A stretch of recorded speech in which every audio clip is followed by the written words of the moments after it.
In this lecture, we'll consider The Prisoner's Dilemma, one of the oldest and most studied games in all of game theory. To help put this into perspective, let's remember that game theory relates to one of three generic strategies in business economics.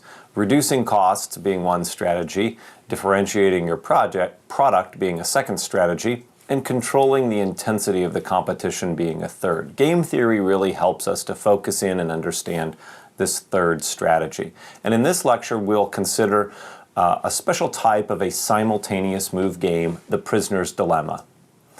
In the Prisoner's Dilemma, conflict and cooperation are in tension. And what we'll see is that this is one of several instances where pursuing one's own economic self-interest actually leads to outcomes that reduce both players' payoffs. Cooperation is actually what can improve both players' payoffs. And we'll also see that in a repeated Prisoner's Dilemma game, when the game is played multiple times, it's often easier for the players to learn and coordinate cooperation between the two players. Here are some general rules of thumb that we can take away from studying the Prisoner's Dilemma. First, be nice. Don't initiate any first strikes. Second, be easily provoked. Respond immediately in a tit-for-tat style to your competitors or your opponent. Be forgiving. Don't try to punish your competitor or opponent too much. Don't be envious. Focus on your own slice of the profit pie and not on your competitors. And lastly, be clear and transparent. Make sure your competitors can easily interpret your own actions. One of the key focal points will be a Nash equilibrium, named for John Nash, a mathematician and Nobel laureate in economics. Nash was known as the father of non-cooperative game theory, and he proved the existence of a number of different equilibria in well-defined games as a part of his doctoral dissertation at Princeton. The Nash equilibrium definition that we will use is the following: a set of strategies, one for each player, such that no player has an incentive to unilaterally change his or her action given what their opponent is doing. Players are in an equilibrium if a change in strategy by any one of them would lead that player to earn less than if she remained where she was. So let's study the Prisoner's Dilemma. The police have picked up two individuals, Jesse and Frank, who are suspected of a bank robbery, but they have no direct evidence linking them to the robbery of the bank. All that they can actually jail Jesse and Frank on is a parole violation, which carries a sentence of 2 years in prison. Now, the U.S. attorney offers both Jesse and Frank the same deal. And in the game, the Prisoner's Dilemma game, these two individuals, Jesse and Frank, are separated. They're put in separate rooms for interrogation, and neither one can communicate with the other. And each is going to have to decide whether they confess or stay mum, without knowing the action or the decision of the other. And so that makes this a simultaneous move game that Jesse and Frank are engaged in. Now, the U.S. attorney offers them the following options. If only one confesses, then the one who confesses goes free, while the other one receives 10 years in jail. So let's suppose that Jesse confesses and Frank says nothing. Jesse, in reward for the confession extracted, goes free, has 0 years in jail, while Frank, who stayed mum or said nothing, receives the full 10-year sentence. The other payoffs here on the 2x2 matrix show what happens if, for instance, neither one of them says anything or confesses. That would be the lower right cell. If neither one confesses to the bank robbery, then all the U.S. attorney has to go on is a parole violation, and both of these suspects will be locked up for 2 years, which is the most they can be put away for. On the other hand, if they both confess as an incentive to extract the confession, they're offered 5-year jail sentences. So the upper left cell shows what happens if both of the individuals confess to the bank robbery. They both get 5 years in prison. So we see that if both confess, the payoffs 5 and 5, are actually become the Nash equilibrium. In fact, using the tools that we've now acquired to identify the Nash equilibrium, we can study each player's best response given the other player's best response. And in this setting, confess will be the unique Nash equilibrium. For instance, if both players said nothing and were in the lower right cell, each facing 2 years in prison, we can see that Frank would have an incentive to confess and move to the lower left cell because he would then receive 0 years as opposed to 2. Likewise, go back to the lower right cell for a moment. If we're both facing, or both Jesse and Frank are facing 2 years in prison, Jesse has an incentive to move up and confess because he goes from 2 to 0 years in prison. So the lower right cell we can see is clearly not in equilibrium because each player has an incentive to deviate from that cell given what the other player is doing. If the other person is saying nothing and I'm guilty, I have an incentive to confess. And then when we go to the upper right or the lower left cells, again, one of the players has an incentive to deviate, and we always end up going to the confess equilibrium where both players receive 5 years in jail. So the only equilibrium here is for both to confess and serve 5 years, but both would have been better off if neither had confessed. By following their own self-interest, the players thus make the whole group worse off. And this is one of the things that makes the prisoner's dilemma interesting. It captures the tension between pursuing your own self-interest and cooperation in the interest of the group. In this case, this tension we can see ends up leading both players to an outcome, 5 years in prison, that both would agree is worse than if they had stayed mum and both received a 2-year sentence. So the prosecutor here, the U.S. attorney, sought to separate Frank and Jesse precisely for this reason, to make cooperation more difficult. The pricing dilemma frequently faced by businesses selling substitute products has the same logical structure as the prisoner's dilemma. Let's take Coke and Pepsi, two competing firms that would both be better off if they could coordinate a high price relative to their competitor, but that is actually not an equilibrium. Let's take this 2x2 matrix, and we can see, starting in the lower right matrix, or the lower right cell, that if both firms can set prices high, they'll earn, we'll say, $2 million in profit. However, we can see that the lower right cell, as with most prisoners' dilemmas, is not an equilibrium. If Pepsi is pricing high, Coke has an incentive to price low and try to steal market share. Likewise, if Coke is pricing high, Pepsi has an incentive to try to price low and steal market share. Pepsi would price low by moving up to the upper right cell, and Coke would actually price low by moving from the lower right to the lower left cell. Each would try to capture market share. But if Coke was pricing low, Pepsi's best response would be to match or follow and price low as well, and vice versa. And so we see again here that the only Nash equilibrium is the upper left cell, where both competitors are pricing low and both are actually earning zero profit. If the competing firms could find a way to coordinate their pricing, they would make themselves better off. But antitrust regulators understand this, and this is one of the reasons antitrust laws exist, to protect consumers from this type of behavior. So competing firms need to be very careful or very aware of the possibility of violating antitrust laws. Here's a clip from the proverbial smoke-filled room from the movie The Informant, in which a collusive agreement was reached among competitors.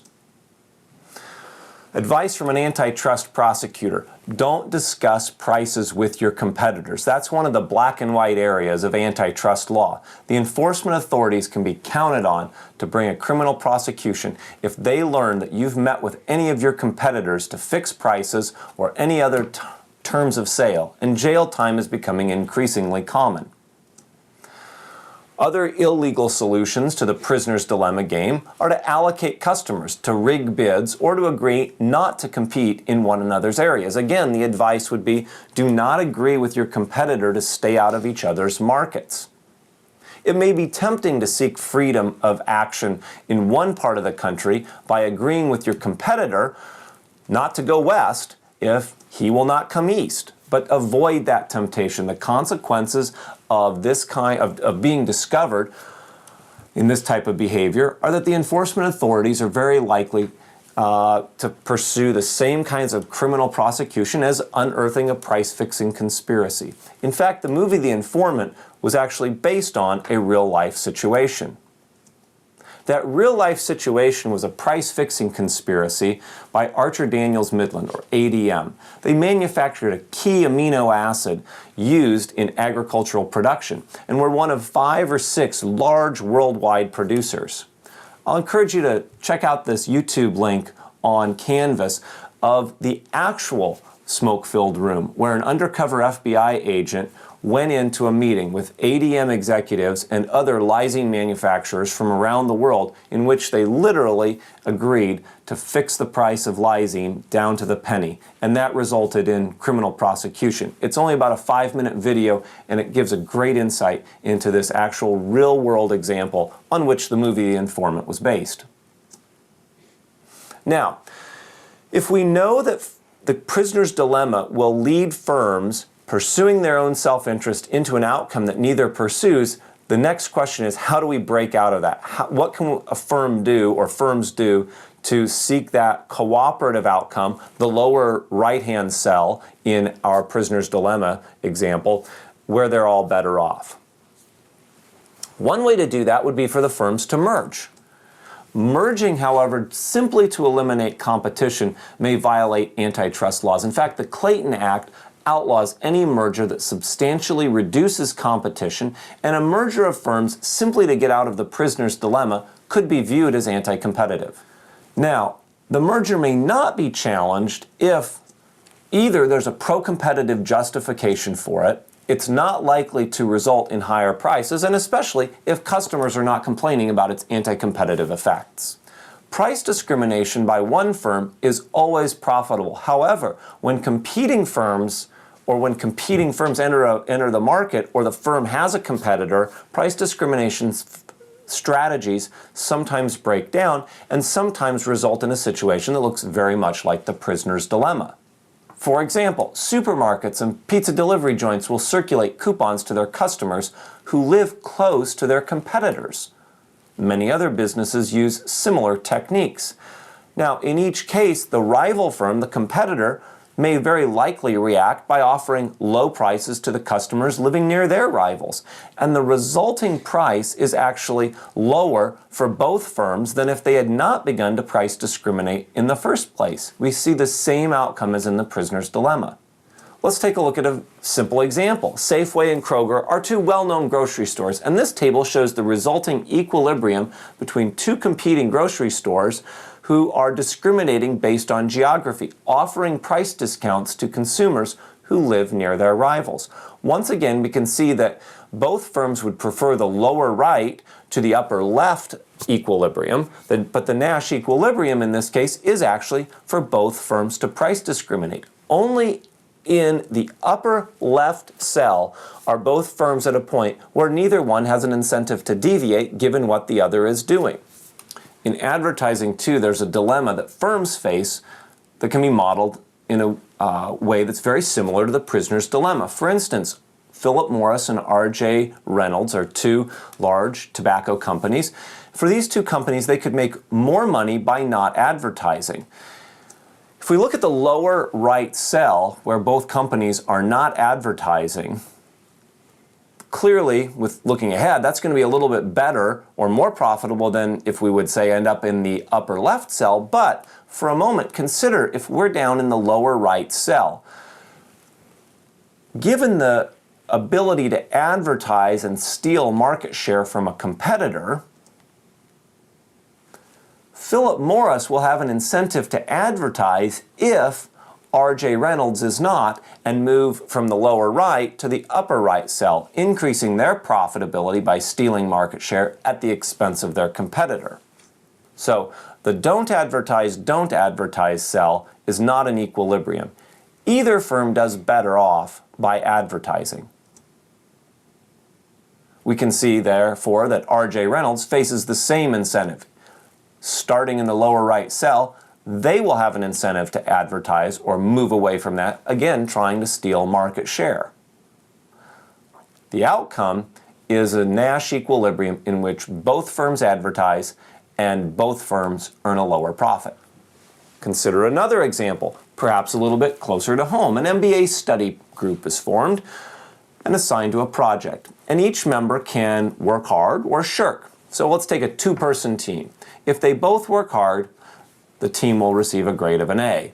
If they both shirk, they'll get a C. If one works hard and the other shirks, the team will receive a grade of a B. Now let's suppose that their preferences are identical and they prefer shirking and getting a B. It would be their first preference. Working hard and getting an A is their second preference.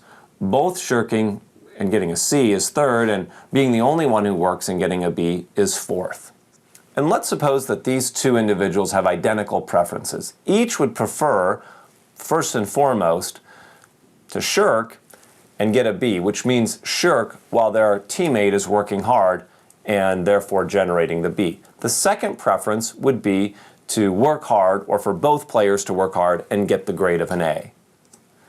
The third preference, not nearly as desirable, would be for both to shirk and get the C. And last would be if I'm the one working and you're the one shirking and we get a B, that's the least preferable from my perspective. Given the preferences of each student, we can see that this game has the same logical structure as the prisoner's dilemma. The Nash equilibrium is shirk and shirk. But, as any student will verify, this outcome is not only inefficient, but students would jointly prefer the work-work outcome and the resulting A. But the lower right outcome, both working hard and receiving an A, is not an equilibrium from the Nash equilibrium perspective, because once your partner is working hard, the best incentive, given these preferences, is to shirk. A successful study group finds a way to manage this conflict and avoid the shirk-shirk equilibrium. Remember, though, that if we're in that shirk-shirk or work-work equilibrium, especially the work-work equilibrium, there will always be that incentive to deviate, to shirk and ride on the coattails of your hard-working teammate.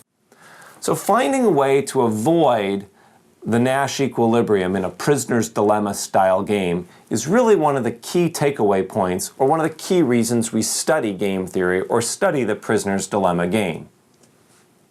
So some of the lessons from the prisoner's dilemma. First of all, if you can avoid it, don't get caught in one.